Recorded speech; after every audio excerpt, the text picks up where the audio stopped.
did hear that a Pakistani Taliban commander called some of the journalists from the tribal belt where they are usually based or where they usually move and operate out of.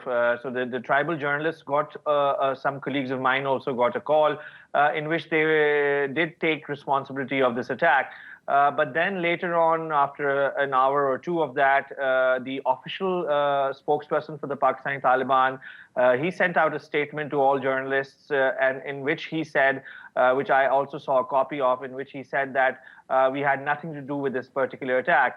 Now, I was talking to some of the people from the tribal belt and some people who have been reporting in that area and have been reporting on Taliban, and some analysts who know these Taliban communication styles, and they say that this was done deliberately by the Taliban. It could be one of the tactics that they're using to confuse the Pakistani public, because they're already Pakistani public. There are many conspiracy theories amongst them about whether or not these attacks are being done by the Taliban, or whether these attacks are done even by Muslims. And because of that, they play on those conspiracies, and they want to have that maintain that public support.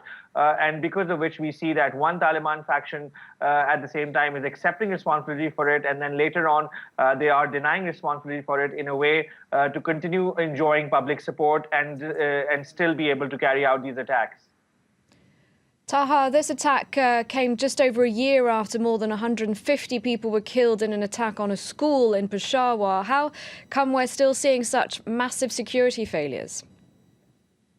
Definitely, this is a question that a lot of people are also asking here. We've been seeing that there's a lot of criticism towards especially the Pakistan army, because they are the ones who are controlling the internal security policy, and they're the ones who are fighting the Taliban in the tribal belt or elsewhere in the country. And today also again, this seems like an intelligence failure, which is what a lot of reports are suggesting, because there were already intelligence reports about the fact that there might be an attack against an educational institute, and last week we saw schools being closed because of that particular reason only.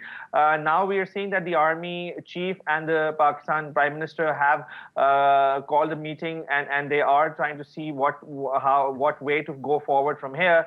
But we've seen that even after the school attack that happened last time in 2014, there were some cosmetic changes that were done, but the fight against extremism wasn't really done as thoroughly as possible. As some critics say, that there needs to be an overhaul and complete dismantling of the infrastructure that supports the militancy. And still, despite a year passing of the last attack, and we're seeing that these attacks are continuing to happen, that means that some infrastructure of the militants does still exist, and that needs to be dismantled. And it also then they also point fingers to the fact that within the military establishment, there are factors which at times support militancy because of Afghanistan, because of the fight in Afghanistan, or regional proxies that they're supporting, and because of that, these are the consequences that we have to face.